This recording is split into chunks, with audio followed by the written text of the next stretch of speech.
Boots by Anton Chekhov. A piano tuner called Merkin, a close-shaven man with a yellow face, with a nose stained with snuff and cotton wool in his ears, came out of his hotel room into the passage, and in a cracked voice cried, "Semyon, waiter!"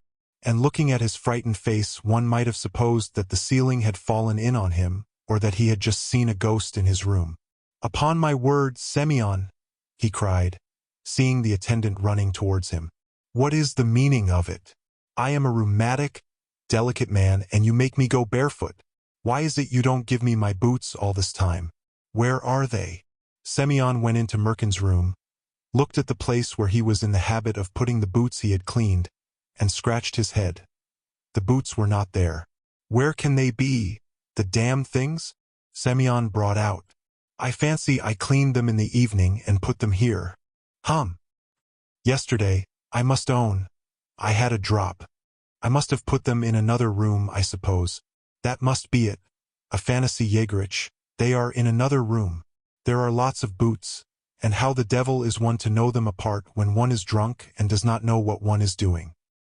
I must have taken them in to the lady that's next door, the actress. And now, if you please, I am to go in to a lady and disturb her all through you. Here, if you please, through this foolishness I am to wake up a respectable woman." Sighing and coughing, Merkin went to the door of the next room and cautiously tapped. "Who's there?" he heard a woman's voice a minute later. "It's I," Merkin began in a plaintive voice, standing in the attitude of a cavalier addressing a lady of the highest society. "Pardon my disturbing you, madam, but I am a man in delicate health, rheumatic. The doctors, madam, have ordered me to keep my feet warm, especially as I have to go at once to tune the piano at Madame la Générale Chevelitsyn's. I can't go to her barefoot." "But what do you want? What piano?" "Not a piano, madam. It is in reference to boots. Semyon, stupid fellow, cleaned my boots and put them by mistake in your room. Be so extremely kind, madam, as to give me my boots." There was a sound of rustling, of jumping off the bed and the flapping of slippers, after which the door opened slightly and a plump feminine hand flung at Merkin's feet a pair of boots. The piano tuner thanked her and went into his own room. "Odd," he muttered, putting on the boots. "It seems as though this is not the right boot. Why, here are two left boots.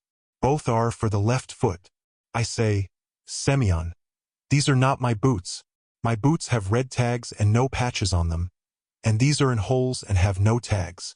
Semyon picked up the boots, turned them over several times before his eyes, and frowned. "Those are Pavel Alexandrich's boots," he grumbled, squinting at them. He squinted with the left eye. "What Pavel Alexandrich?" "The actor. He comes here every Tuesday. He must have put on yours instead of his own. So I must have put both pairs in her room, his and yours. Here's a go.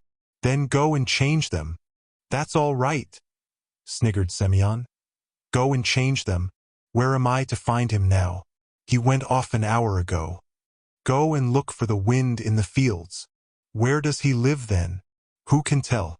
He comes here every Tuesday, and where he lives I don't know. He comes and stays the night, and then you may wait till next Tuesday. There, do you see, you brute, what you have done? Why, what am I to do now? It is time I was at Madame la Générale Chevelitsyn's. You anathema. My feet are frozen. You can change the boots before long. Put on these boots, go about in them till the evening, and in the evening go to the theater. Ask there for Blistanov, the actor. If you don't care to go to the theater, you will have to wait till next Tuesday. He only comes here on Tuesdays." "But why are there two boots for the left foot?" asked the piano tuner, picking up the boots with an air of disgust. "What God has sent him that he wears, through poverty. Where is an actor to get boots? I said to him, 'What boots, Pavel Alexandrich? They are a positive disgrace.' And he said, 'Hold your peace,' says he, 'and turn pale. In those very boots,' says he, 'I have played counts and princes. A queer lot. Artists, that's the only word for them. If I were the governor or anyone in command, I would get all these actors together and clap them all in prison." Continually sighing and groaning and knitting his brows, Merkin drew the two left boots onto his feet and set off, limping, to Madame la Générale Chevelitson's. He went about the town all day long tuning pianos, and all day long it seemed to him that everyone was looking at his feet and seeing his patched boots with heels worn down at the sides. Apart from his moral agonies, he had to suffer physically also. The boots gave him a corn. In the evening he was at the theater. There was a performance of Bluebeard. It was only just before the last act, and then only thanks to the good offices of a man he knew who played a flute in the orchestra, that he gained admittance behind the scenes. Going to the men's dressing room, he found there all the male performers. Some were changing their clothes, others were painting their faces, others were smoking. Bluebeard was standing with King Bobesh, showing him a revolver. "You had better buy it," said Bluebeard. "I bought it at Kursk, a bargain, for 8 rubles, but there, I will let you have it for 6. A wonderfully good one. Steady. It's loaded, you know. Can I see Mr. Blistanov?" the piano tuner asked as he went in. "I am he," said Bluebeard, turning to him. "What do you want?" "Excuse my troubling you, sir," began the piano tuner in an imploring voice. "But, believe me, I am a man in delicate health, rheumatic. The doctors have ordered me to keep my feet warm. But, speaking plainly, what do you want?" "You see," said the piano tuner, addressing Bluebeard. You stayed last night at Butyev's furnished apartments. Number 64. "What's this nonsense?" said King Bobesh with a grin. "My wife is at number 64. "Your wife, sir?" "Delighted." Merkin smiled. "It was she, your good lady, who gave me this gentleman's boots.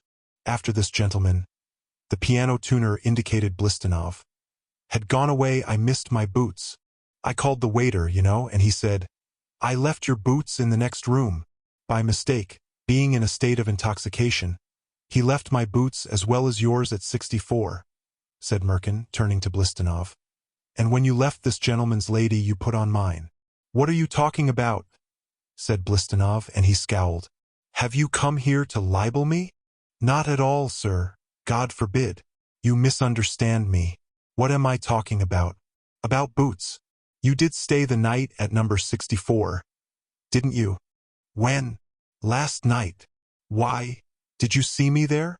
"No, sir, I didn't see you," said Merkin in great confusion, sitting down and taking off the boots. "I did not see you, but this gentleman's lady threw out your boots here to me, instead of mine. What right have you, sir, to make such assertions? I say nothing about myself, but you are slandering a woman, and in the presence of her husband, too." A fearful hubbub arose behind the scenes. King Bobesh, the injured husband, suddenly turned crimson and brought his fist down upon the table with such violence that 2 actresses in the next dressing room felt faint. "And you believe it?" cried Bluebeard. "You believe this worthless rascal? Oh, would you like me to kill him like a dog? Would you like it? I will turn him into a beefsteak. I'll blow his brains out." And all the persons who were promenading that evening in the town park by the summer theater described to this day how just before the 4th act they saw a man with bare feet, a yellow face, and terror-stricken eyes dart out of the theater and dash along the principal avenue. He was pursued by a man in the costume of Bluebeard, armed with a revolver. What happened later no one saw. All that is known is that Merkin was confined to his bed for a fortnight after his acquaintance with Blistanov, and that to the words, "I am a man in delicate health, rheumatic," he took to adding, "I am a wounded man." Dear listener, we close the pages on another tale, a journey through words, imagination, and emotion, here at the Falls Audiobook, where stories flow like a river's current, carrying you to distant worlds and uncharted depths. We thank you for joining us. As always, we invite you to linger a little longer. Subscribe to our channel to discover more stories waiting to be heard, each a cascade of voices, ideas, and artistry. And remember, every great story begins with a single word. Perhaps the next one will begin with you. Until our voices meet again, may your days be filled with quiet moments, rich pages, and the soothing sound of a story well told. This is the Falls Audiobook, signing off.